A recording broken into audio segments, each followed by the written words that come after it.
let's wrap things up with the New York Jets, and this is actually a big three. So we make up for what the Patriots didn't have of a big three with a super ultra mega top 10 big three.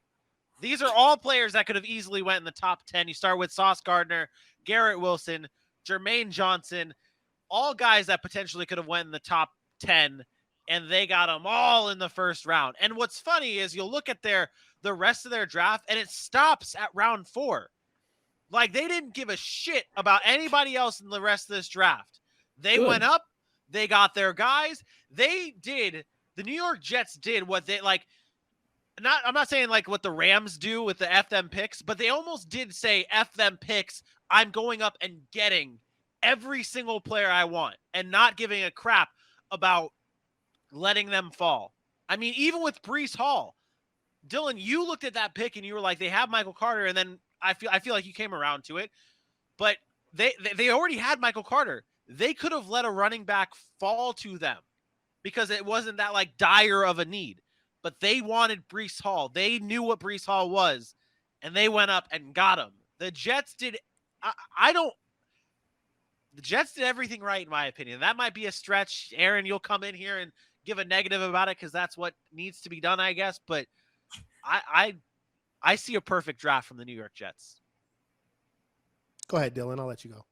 Yeah, I love this draft. I mean, even bringing back a Tevin Coleman type, you know how I feel about that guy. But that's a good pick with Breece Hall. I hated the Ruckert pick, as you see the big F right next to it. But other than that, I agree with Vinny's point. Trading up, just picking in the top 4. I mean, the best players are in the top half of the draft. Usually that's the case, and that's what the Jets did. They went all in, and they liked what they got. And Garrett Wilson, I mean, you talk about a beast.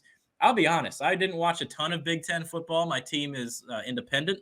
But Garrett Wilson, I tell you, he jumped off the table. I knew Chris Olave for years because I knew the name, and Gus Johnson made his name sound cool. But Garrett Wilson was an absolute beast. I turned on the tape, and this dude was just all over the place. And, I mean, you talk about giving a weapon to Zach Wilson. And the Jets, I think they're ready to compete right now. So go ahead, and getting someone like a Garrett Wilson on the outside helps out their room. You don't know what you're going to get out of some of the younger guys like Mims and stuff like that. So I think Wilson's just that bona fide X receiver you can just throw out there and go catch footballs. And I'm going to say this right now. This draft by Joe Douglas extended his tenure by at least 3 years. I mean, you could say that about last year's draft. I mean, this isn't the first one. I mean, this last 2 seasons, this draft, the draft for Joe Douglas and the Jets have been good, and to the point where we at least believe that they have the requisite pieces to make some noise. But because they're the Jets, we have to see them go out on the field and do it.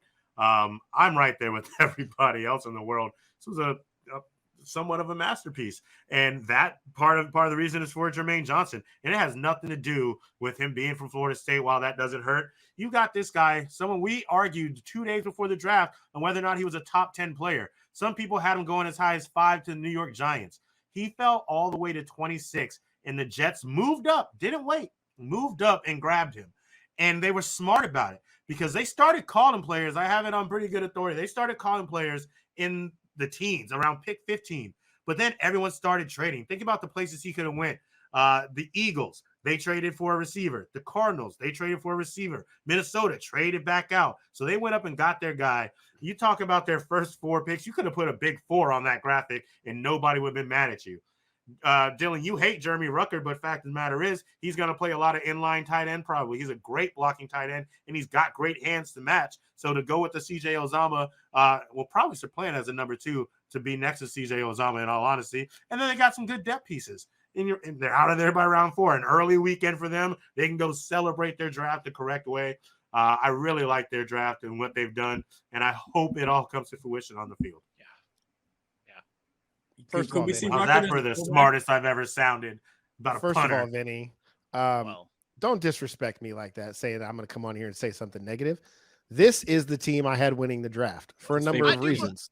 I do believe you are the one who said that you are like the realist and you like to be the realist. That's my point. That's my point. I am being a realist right now. There's nothing negative to say about this draft. The Jets, you said it, did everything right. You not only did they get the top 4 players, or those top players, those arguably is the top corner, the top wide receiver, the top running back, and a top 5 edge rusher, arguably. The Jeremy Ruckert pick, I agree with Dylan, only for the reason that they added so much depth in the offseason. So I don't really know where that fits in, but maybe they have plans for him, and it's never hurtful to add weapons for a Zach Wilson. You already have a Tyler Conklin there. You have a CJ Uzomah. Maybe this is just more depth pieces. I love the Max Mitchell pick, and I love the Michael Clemens pick at the on the other side of the ball.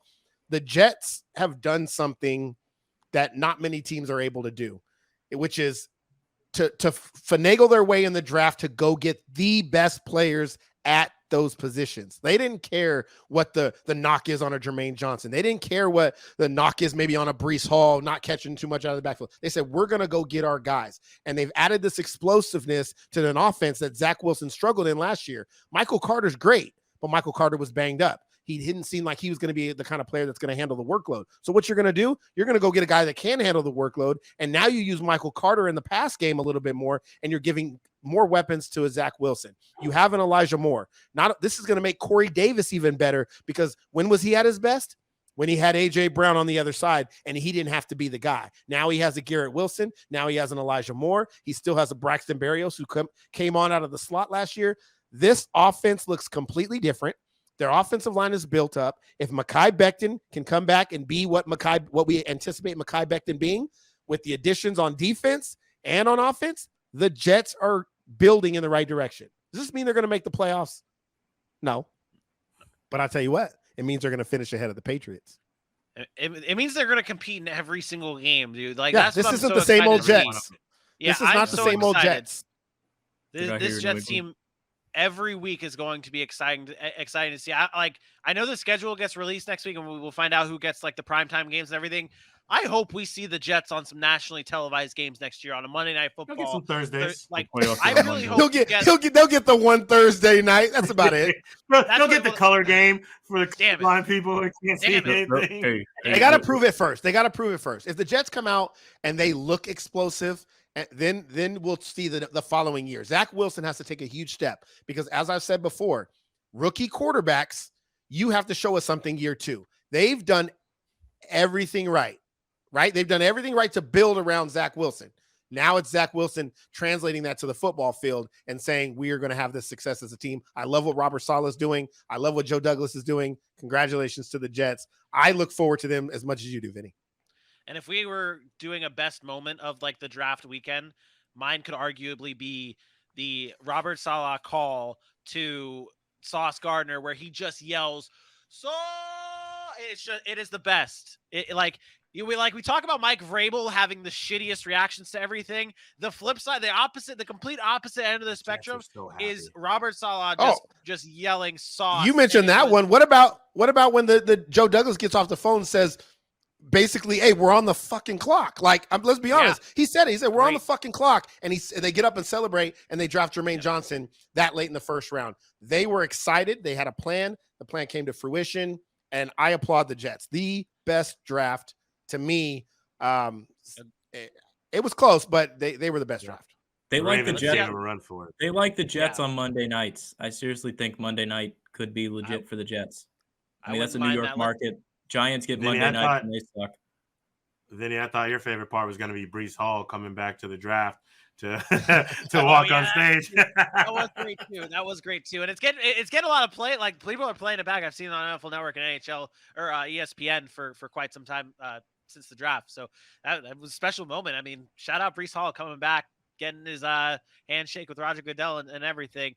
Let's see how the rest of this AFC East shook out here. The Jets, obviously, a 3.22. And you know what? Dylan, you suck, by the way. You suck. I'm pretty sure your F to Jeremy Ruckert put the Jets this low. And they had a D. It was the F and the D, which made the grade point average low, but it shouldn't take away from what the Jets did. It shouldn't. This is substantial. I talk about every pick mattering, and remember, they didn't draft after the 4th round, so that 4th round pick was weighted heavier, which is why it's a 3.22 instead of upwards of a 3.7. So the Jets won, though. You look at that, the Jets won. Yeah, it's wild to think that, because like you literally look at it, it's like the first 5 picks, or the first 4 picks, A+, first 4 picks, A+, first 4 picks, A+, Dylan, you Yep. gave the Brees Hall pick a B plus, because Trash. you Yeah. decided to give Tyquan Thornton in the second round an A plus, but Brees Yeah, Hall in the second round couldn't get an A. Clown Who has shoes, more yards bro. end of Clown season, Brees or shoes. Ty? Oh, that's stupid, Brees. That's not even close. It's Brees Hall. Yeah. Tyquan Thornton, let's be honest. Tyquan Thornton with Bill Belichick might be cut before week 1. Mistakes He were could. made. Mistakes were made.